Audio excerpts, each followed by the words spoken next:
money on my mind, money on my mind, money on my mind, money on my mind, money on my mind, money on my mind, money on my mind. So money is all I think of.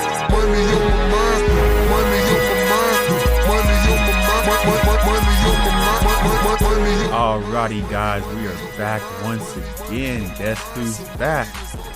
Back in again. Da-da-da. Blondie's back. Oh yeah, baby. Blondie's back. Da-da-da-da.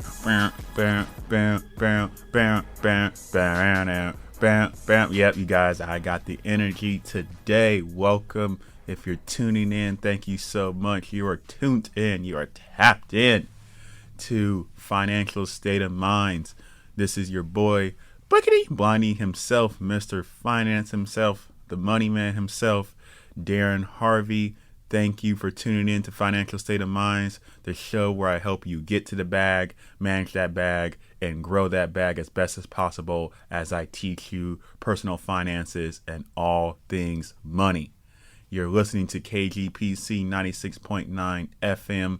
Thank you for all the wonderful staff here for making me sound oh so crazy beautiful with my stupid lifts and my ums and the ups that you guys don't have to listen to, because it gets edited out and it sounds amazing. Thank you so much to the staff here. Thank you, Oakland, California, for having me as always. California, stand up. Special shout out to you guys. New York, everyone across the country and the world who listens to me. If it's Monday morning, thank you for tuning in as you're headed to work and that 9 to 5 hustle. If you're catching me at Monday at the PM broadcast, thank you for listening to me at night as you wind down your day or get your day started. And if you're listening to me on kgpc969.org, thank you so much. Or if you're listening to me on your platform podcast of choice like Spotify, Apple Podcasts, Pandora, whatnot, thank you so much for tuning in to Mr. Finance. Now, you guys, we've made it to episode 14. Episode 14. Man, I'm just so grateful to just have 14 episodes under my belt. Not bust. Belt. Week after week consistently. I'm going to be here as consistent as I possibly can, you guys. So, episode 14. What are we talking about? We are talking about retirement planning. Yes, planning for your retirement, things to consider, accounts to talk about, Social Security, strategies, all that good, wonderful stuff. Always, we're going to keep it 101. We're going to keep it basic. We're going to keep it simplified so that everybody can understand what the heck I am talking about. So, without further ado, this is episode 14, talking about retirement planning. So let's just get right into it. Retirement planning. What am I doing to plan for retiring? Darrin, what are you doing? My goal to retire, you guys, is to keep buying those jackpot, Powerball, lottery tickets and win that money so I don't ever have to work again. That's my goal. That's it. The strategy is to go to my favorite donut shop, World's Fair Donuts. Shout out to you guys. Buy them scratchers, eat some donuts, get some coffee, and go ahead and just win the lottery. And then when I'm not doing that, I'm going to Cash Creek. I'm going to Vegas. I'm going to Hard Rock Casino up in Lake Tahoe, and I'm gambling. I'm betting on my Warriors to win the championship again. I'm going to win, and then I'm going to retire. That's my strategy. Is what I would do if I didn't know any better. The real strategy.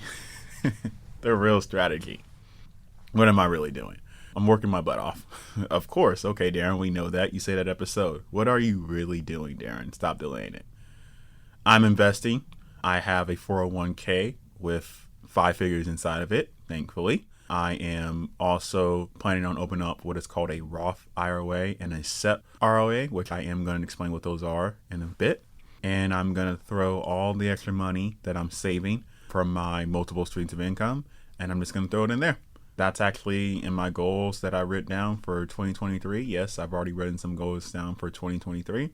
And that is currently what I'm doing. Investing, working, taking advantage of my 401k, leveraging my Roth IRA, or gonna be when I open it up, and same thing with the SEP. SEP mean SEP, IRA. I'm going to open one of those bad boys up and do the same thing.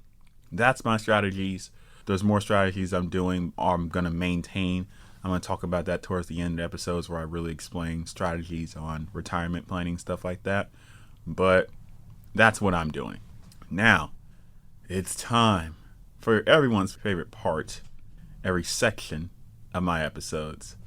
Statistics. Yes, everybody loves statistics. I love statistics, you guys. Even though that's the only class I failed in college. I didn't fail it. I got a D, you guys. I love statistics for some reason. Now I do. Didn't love it when I was in college, but I digress. Statistics about retirement. 50% of Americans age 55 or over retire. They're in retirement right now. Only 50%. Kind of low, but not shockingly, especially if you live in California. And that is actually up from the past previous years. It's actually up by a lot. I forget the percentage. I want to say it's like 20%, 30%, but don't quote me on the percentage. But it's definitely up. I can promise you guys that. And if you're age 62 or older, 62-year-olds in America, 66% of them are retired as of 2021. And that is up significantly as well. I believe that is the highest amount of people retired in the last 20 years. Again, these are 2021 numbers. Yes, it is up significantly. Why is that, you may ask? Pandemic forced or encouraged a lot of people to retire early because people are just like, oh, I can't work, might as well just retire right now. Or I ain't trying to work and kill myself, might as well retire right now. Or, I'm not trying to be an emergency responder or a front runner or a first responder or whatever you want to call it. Being, again, trying to risk your health for you and your family, especially since that elderly range of 60-somethings and up were kind of the, hey, we need to protect these people demographic when it came to COVID. So a lot of people decided to retire early from the workforce. No shocker that those numbers have skyrocketed. And that's 2021 numbers. I'm sure it's gotten more higher or increased potentially because of the great resignation of people just quitting their jobs because they're done with working. No surprise on that statistic. Now, only 41% of people even contribute into their 401ks. Wow, I was actually surprised that low amount of people contribute to a 401k. If you don't know what a 401k is, I'm going to explain that later down the road, but it is an investment type of account that encourages, retirement. So kind of surprised. Pretty much all of you guys know what a 401k is. Most employers offer it, and just really surprised that less than half of working Americans even take advantage of that account. What was even more a surprise for me is only 18% of working Americans contribute into a IRA of a Roth style or a regular traditional style IRA account. Again, crazy that so little Americans are actively investing into these types of retirement accounts. Most Americans retire at age 62 as of right now. The vast majority, I want to say, the statistic, the number is 74%. Yeah, basically 3 out of 4 Americans have been retiring at the early age of 62, which is usually considered early retirement for the average American. Now, the average balance in a 401k, or sorry, not the average, let me clear that up. The median balance, very important difference. The median balance in a 401k right now for the average working American is around 35K. A good amount, but if you're like in your 60s and that's your amount, that ain't gonna be enough money to live off of. There's one more statistic that I'm blanking out on, but I can keep going with these statistics, but I digress. That's just from fun food for thought on statistics when it comes to retirement. Where do you guys fall on that? Reach out to me. I want to know what you guys are thinking about this stuff and other things. Reach out to me on Financial State of Minds on Instagram, and I would love to know some feedback about what you guys think about these statistics or where you land on these statistics. So, moving forward, what is retirement? I know you guys would be like, Darrin, with these silly definitions. What is retirement? Well, I'm going to tell you guys what my personal definition of retirement is. Retirement, to Blindy over here, is when you have enough money either in liquid and or assets where you don't have to work again, period. And when I mean work again is you do not have to receive any type of income at all. You can just literally squat, never have to earn any more income, and you're good for the rest of your life.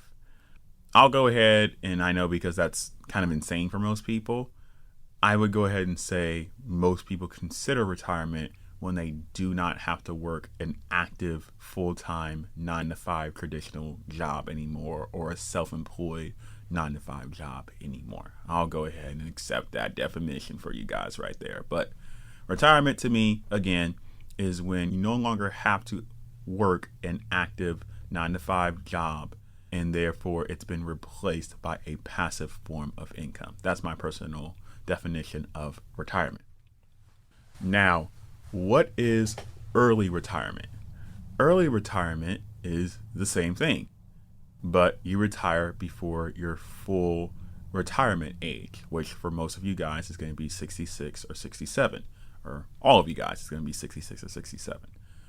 Early retirement is basically when you retire 62, 61, or any time before then.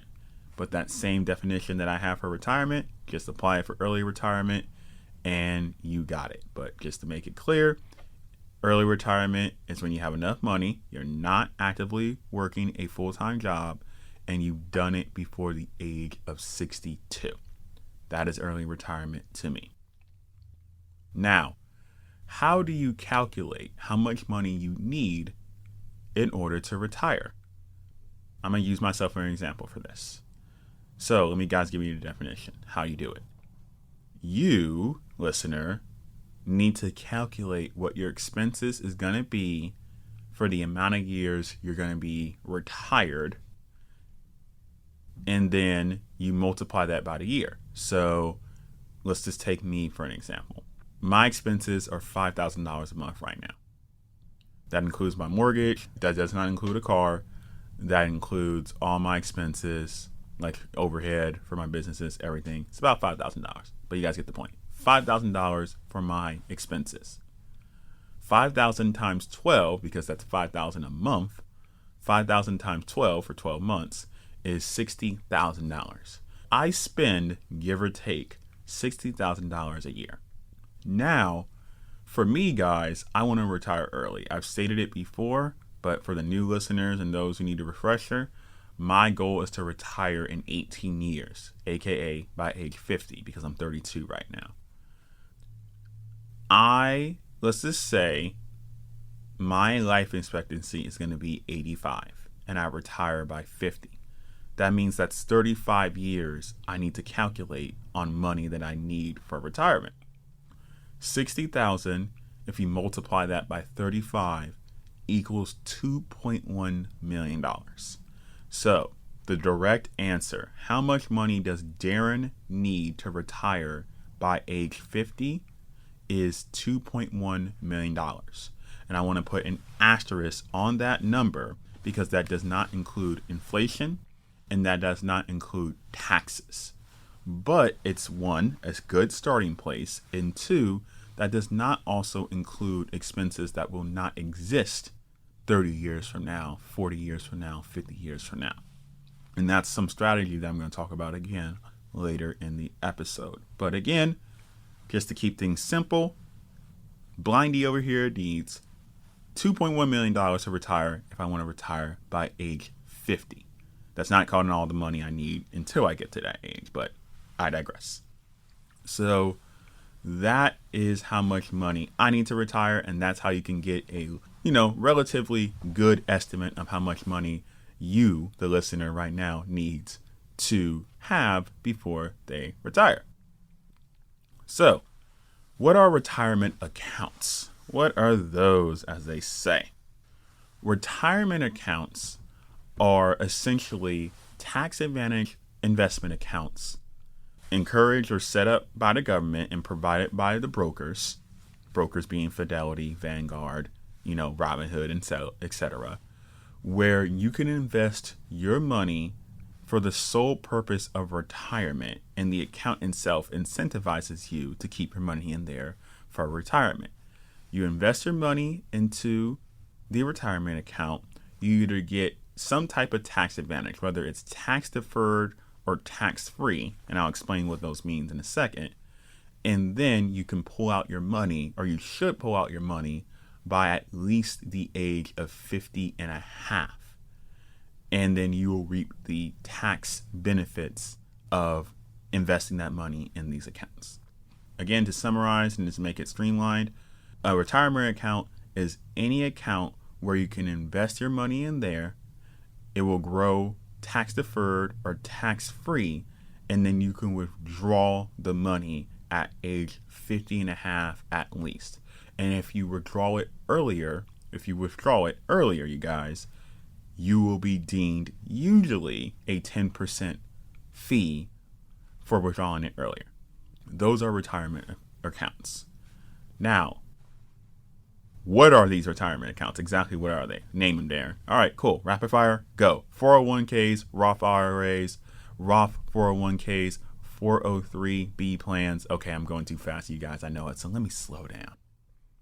The retirement accounts names are traditional 401ks, traditional IRAs, Roth IRAs, Roth 401ks, SEP, SEP IRAs, and 403b plans. These are all the most common type of retirement accounts that you can invest some money in. And this is the time you guys want to take notes, because I'm about to break down every single one of these accounts right now on Financial State of Minds. No, I'm not going to do the drop yet. Don't worry. So, what is a traditional 401k? Most of you guys know what a 401k is, have a 401k or whatnot, or really not most of you guys, because apparently only 41% of you guys contribute into the account. But most of you guys who are listening right now are most likely familiar with a 401k. So what is it, Darrin? Again, a 401k is a retirement account where the money that you invest into the account is tax deferred, meaning that you're not getting taxed for the money you earn that you put in there, and then you can pull it out at any time, but it's designed for you to pull out at least by age 50 and a half. And once you pull the money out, all the earnings of the money that you've made are taxed at that point.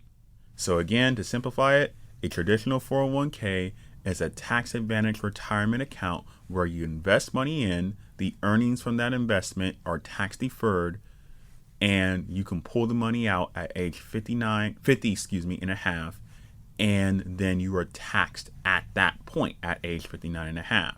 You're putting your pre-tax dollars in, so you're not getting taxed right now, and you're getting taxed later.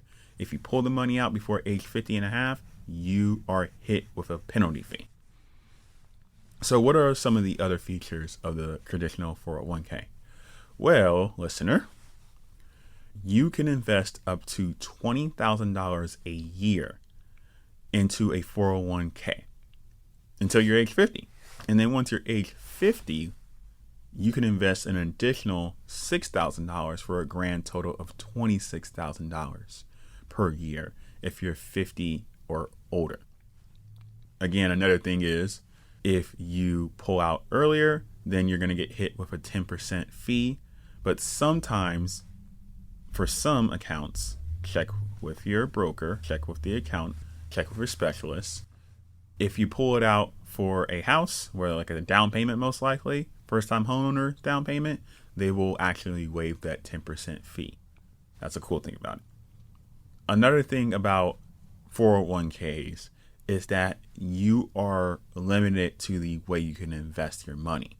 The ways you can invest are actually pre-selected. So you get pre-select options. Usually it's like 3, 4, or 5 or something like that. And they're usually ranked from like safe to risky. But you cannot individually select the stocks, the bonds, or whatever that you want to invest in a traditional 401k. The other cool benefit about the retirement account of a 401k is all the money that you put into it is not taxed right now. So let me break that down in an example. Say I make $100,000 a year, and say every year I max it out and I put in $20,000. That means I have $80,000 left over, right, listeners? Right, Darrin. That means the IRS is only going to tax me, and the state of California is only going to tax me at $80,000. Because again, 401ks are money where they grow tax deferred. So yeah, you're not taxed. This is a great way to lower your tax bill, you guys, is to invest in the 401ks. So all you guys complaining about taxes, easiest way to get a tax write-off is go ahead and invest into a 401k. That's pretty much it, you guys. That is a traditional 401k. It's that simple. Now, what is a traditional IRA or IRA? It's nearly identical to a traditional 401k. So again, it's a investment type of account encouraging you to retire, where you put money into it, it grows tax deferred, and then once you withdraw the money at age 50 and a half, that money is taxed at age 50 and a half. And then if you pull out before then, unless it's for a house or something like that, you're going to be hit with that 10% penalty or some type of penalty. Okay, cool. Bet. So what's the difference? There's two key differences, listener, between a 401k and just a normal IRA. Big difference number one, the amount of money you can invest. You can only invest, I believe that number is $6,000 a month into a traditional IRA. And that's it. The second big difference, and this is probably the most important difference, is that you actually are free to invest in what you want to invest in with an IRA. So if you want to invest into Apple, go for it. You want to invest into Facebook, go for it. You want to invest into Nike so you can buy, you guessed it, Jordans, go for it. Invest in whatever you believe in. That's the beauty of traditional IRA. Otherwise, it is exactly the same as a traditional 401k in most regards. So, what are the other accounts, Darrin? What are the other accounts? All right. What is a Roth IRA? A Roth IRA is essentially exactly the same as a regular IRA. The only major difference, and this is a major difference, so you might want to listen to this part, is, listener, that you invest your after-tax dollars. Yes, you invest your after-tax dollars. So this is dollars that have already been taxed, and you're deciding to throw it into the Roth IRA for investment purposes, for your retirement. The key difference is because the money has already been taxed, you don't got to pay taxes when you pull it out. This is super duper powerful, and I'll talk about it at length when I kind of compare all these accounts. Now, a Roth 401k is exactly the same thing in the sense of it works exactly like a traditional 401k, but you're investing your after-tax dollars into the Roth 401k. And again, because it's after-tax dollars, that money, to my understanding, grows tax-free. So when you pull it out, you're not paying no taxes at age 59 and a half, age 55, age 60, age 70, whenever you decide to pull it out. Now, what is a SEP, again, SEP, IRA? What is that? It's basically exactly the same thing as a traditional IRA. The difference is it's for self-employed people like me. Oh, wait, I have a job, but it's for people like me. Self-employed. For all my self-employed people out there, shout out to you guys. This is for you. It works nearly identically as a regular traditional IRA, but you can invest a significant amount more money. I want to say, for some reason I'm losing it right now, but I want to say that amount of money is about $60,000 a year is what you can invest. And then you can go ahead and add that $6,000 again once you hit 50 and then invest $66,000. But double check that, you guys. But I'm pretty sure it's $60,000 is what you can invest. Otherwise, it works identically. Now, the cool thing about Roth IRAs that I just want to touch the place real quick is that if you actually take out the money that you put in, you're not dinged at all.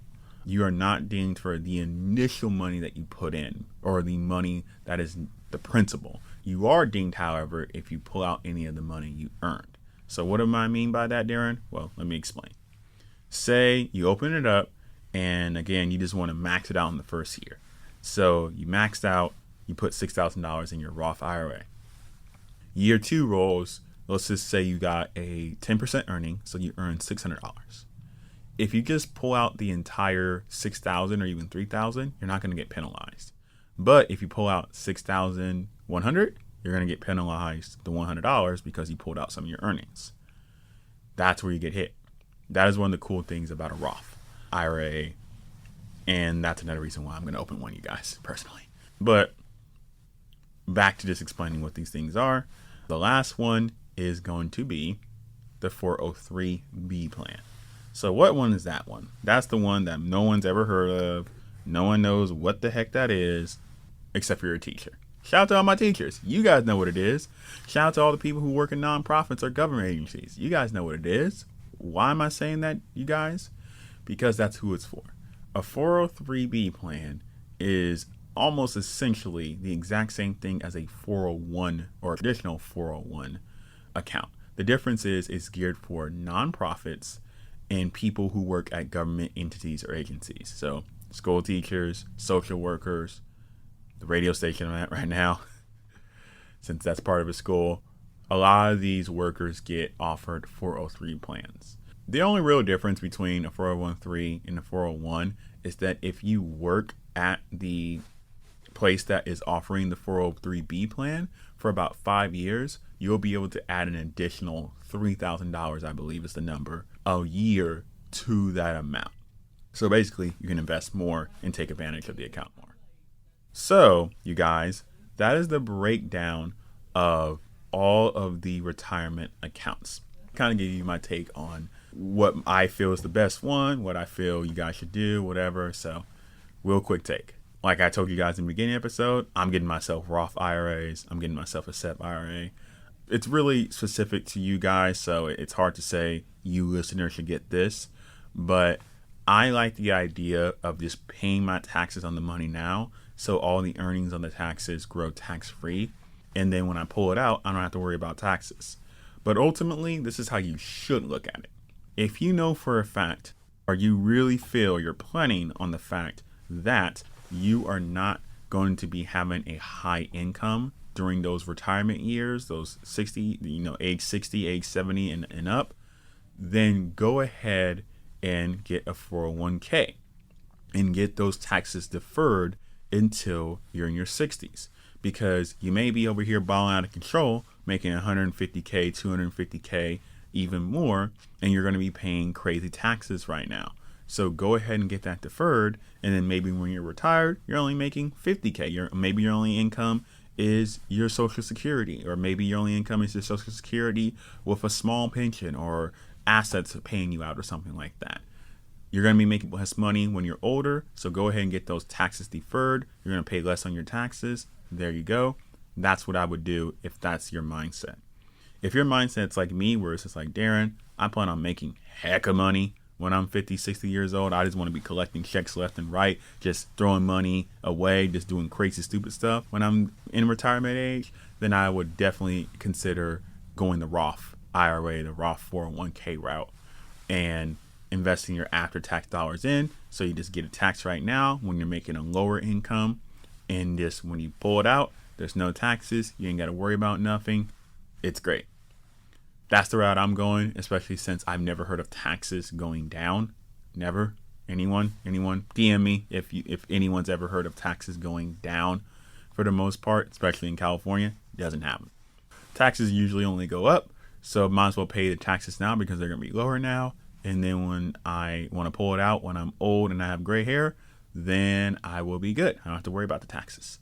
That's kind of the simple way of thinking about which accounts to open up. Lastly, I'll say this. If you guys are working somewhere and they're offering an employee match 401(k) plan, what does that mean? That means, listener, if the employee goes like this usually, hey, if you invest into your 401k that we're sponsoring, we will match it up to 10% of your contribution. So if you're putting in $100 a month, they're going to give you $10 for free, totaling $110 into your retirement account every single month. And there's usually a limit where they'll stop. So that limit might be $5,000, $3,000, $7,000, whatever. If they are offering that, you guys, for the love of Christ, take advantage of that. Just do it. You're literally, not figuratively, not anything else, you are literally getting free money from your employer for your future by taking advantage of that. So please, for the love of Christ, if you got a matching plan, I definitely say go get that 401k from your employer. I'm done, you guys. I'm too hungry. Short episode is what I would say. But until then, you're listening to Financial State of Mind, you guys. On what radio station? You guys need a reminder? KGPC 96.9 FM. You're listening to the show where I help you get to the bag, manage that bag, and help it grow as best as possible through financial literacy and all things money. This is episode 14, and we're going to continue to talk about retiring planning. So let's just jump into Social Security, you guys. Social Security. Been a hot topic for years, so let's just talk about it. Social Security. What is Social Security? You guys know what it is. I'm not going to say that. How does Social Security coincide with retirement? So, you guys know this, but for the 0.5 listeners that don't know, you pay with your tax dollars into Social Security. You don't got a choice in the matter. You pay into it. So, listener, that paying now is for you to have some type of income when you hit retirement age as early as 62 is when you can first start being eligible to pull it out, 62. Now, a lot of people actually don't know how Social Security is calculated. They take the 35 years that you've earned the most money, assuming that you've worked 35 years. 35 years you earn the most money. They use some specific calculation, and then they give you, I believe, a percentage of that money, and that is your income, your monthly income for the rest of your twilight years, as they call them. That is how Social Security is calculated. Also, keep in mind, my understanding is you need to actually work for at least 10 years to be eligible for any type of Social Security. Cannot work for 8 years, 5 years, 2 years, 1 year, and get Social Security benefits at all. And I believe that's actually true for SSDI as well, which is Social Security Disability, if you guys didn't know. That is how Social Security is calculated.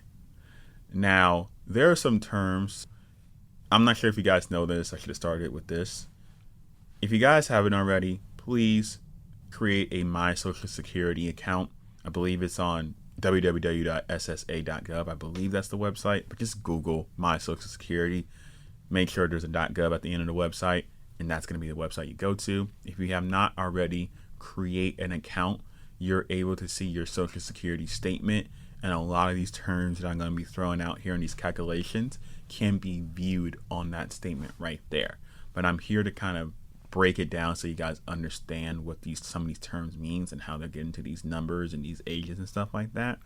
But all this information is going to be there for every individual, if they're individual or if they are married.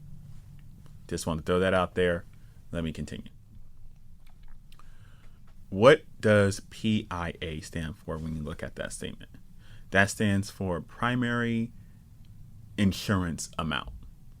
Basically, in layman's terms, so Darrin, what does PIA mean?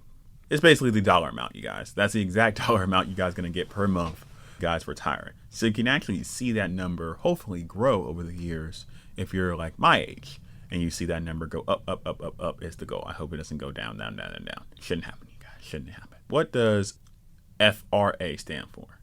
That stands for full retirement age. That is the age where if you claim your Social Security at that age point, you will get your full amount that I just talked about previously.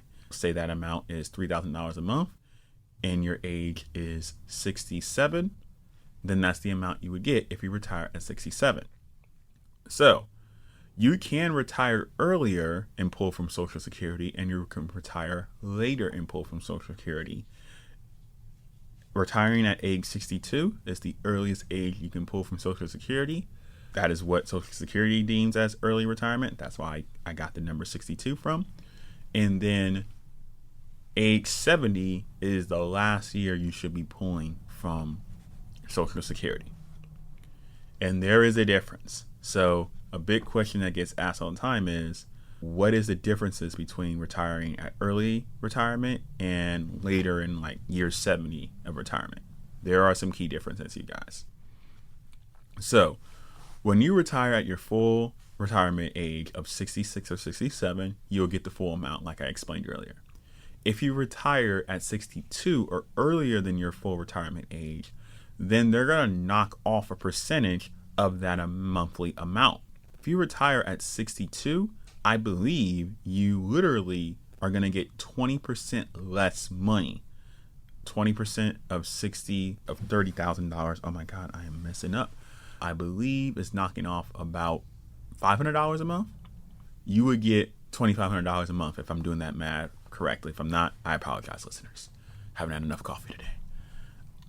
So every year that you get closer to your full retirement age is a percentage knocked off lesser. If you retire at 63, I believe that number is like 13% less. If you retire at 64, then it's a smaller amount less, a single digit, until you get to your full retirement age of, again, 66 or 67.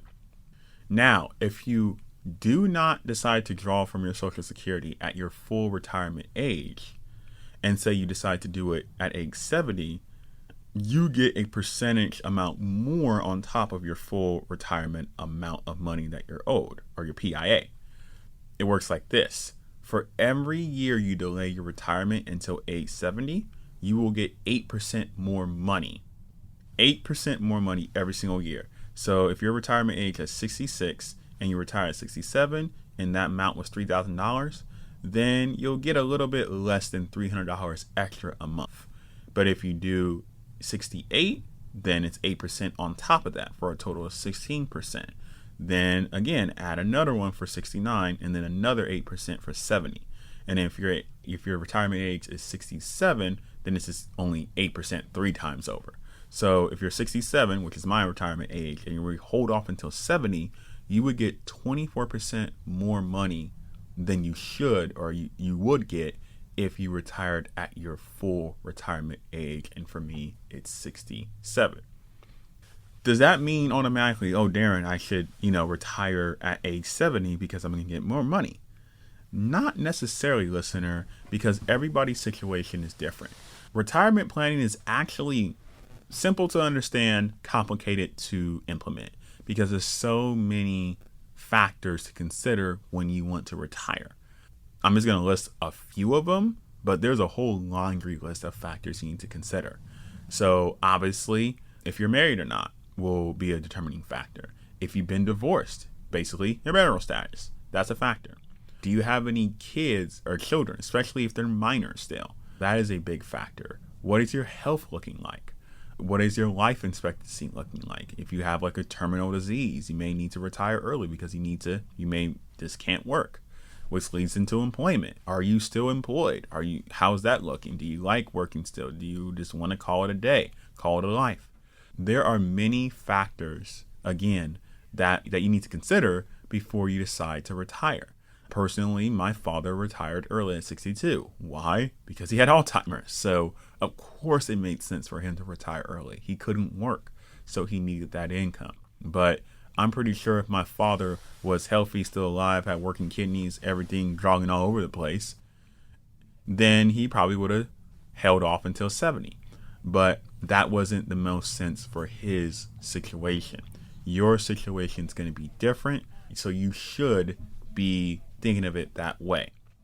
That is up to you guys again when you want to retire. 62, 66 or 7, 70, any of the years between, up to your guys' situation, to you guys ultimately. Now, what's interesting is I mentioned before that 74% of people actually retire early. 74% of people who are on Social Security benefits right now are in early retirement, or they entered while in early retirement age ranges. And the 26% entered it in a combined space of at the full retirement age or delayed it up until 70. Again, there's no reason to go past 70 to pull from your retirement funds. So that shows you that most people actually get it early. Though I've read statistics and reports saying that in the last, I would say, 10 years, people are deciding to hold off until their full retirement age or even later. So that number should be decreasing over time. And I think that's great for most people who can hold off. They should hold off. There's more benefits to it. So that is a little bit about retirement, you guys, as far as how Social Security plays into it. Now, for the remainder amount of time, I want to talk about strategies and things to consider and kind of the mindset you should have for retirement. Rule number one, and most of us, especially us who are millennials, especially us who live in California, understand this, but I still need to say it. Do not depend on Social Security. Why? Because it may not even be there, you guys. Yes, that's a question I get a lot. Darrin, is Social Security even going to be there for us? I read this report where it's going to be gone in 20 years. I read this report is going to be gone in 30 years, 15 years, next year. Here's what they're saying. They're saying that if nothing changes at all, Social Security is going to run out in the next 10 or 11 years. Why is that happening? Because shout out to all my baby boomers, but there's too many of you guys. And us Gen Xers, us millennials, us Gen Zers, there's not enough of us working to pay for the baby boomers' Social Security retirement benefits. That is just not enough of us. Baby boomers is the biggest generation, so they're just taking more than what we can put in. That is why we are running out. Fun fact, 10,000 people retire a day. And that's what they're saying is going to continue to happen for the next 10 to 12 years. And that was a statistic that came out before COVID. I want to say that number is definitely higher because of COVID. But at least 10,000 people, which basically adds up to a couple 100,000 in a year, are retiring every single day. So there's a problem, obviously. Are we just going to run out as a country of money and stuff like that? Nah, it's not going to happen. But what's interesting is if we do absolutely nothing, 75% of the population will still be able to get Social Security, because that's how much the current working population is able to maintain, is 75% of the retirement population. But if you guys want my opinion, this is what's going to happen. We as a society is definitely not going to allow Social Security to run out. What's going to happen is there's going to be a bill or some law passed, and our taxes is going to go up. That's exactly what's going to happen. We're going to be paying more money into Social Security. That's just my opinion on what's going to happen. There has been nothing confirmed or said, but yes, I seriously doubt, you guys, that we're just going to run out of Social Security and that's it. The government is going to do something. Our government is going to do something about it. We as a population is just going to get too irate if that happens. That is my take on if Social Security is going to run out or not. But either way, the point I'm trying to make is don't depend on just Social Security. Have I made that clear, you guys? Just don't depend on it. You can depend on it maybe for partially, but Social Security should just be one source of income for you guys when you guys retire. Obviously, I've been talking about retirement accounts, and retirement accounts is a form of investing. One thing you guys should absolutely be doing is investing right now, whether it's through these retirement accounts, whether it's through traditional stock accounts, real estate, investing in businesses, becoming a business owner, whatever. I've already made a whole episode about investing one-on-one. You guys should be investing for that reason. Investing in general is not for the short term. You're not investing as a 30-year-old so you can just become a millionaire at 35. It doesn't work like that unless you do day trading. Otherwise, you're investing for the long term. Me personally, my 5-figure amount portfolio, it's for my retirement. I don't plan on touching any of my stock portfolio in my hopefully growing real estate portfolio until I'm 60 something, until I'm retired. Whether it's early, and really I'm not even trying to touch it when I'm early retired at 50. I'm not trying to touch it until I'm like 60 something, because I'm not dependent on just Social Security to be able to provide the comfortable income level that I want. So please get your investing on if you haven't. Please listen to that previous episode where I talk about it. Please, if you're new to this show, listen to my episodes about debt and credit so you have the money to invest.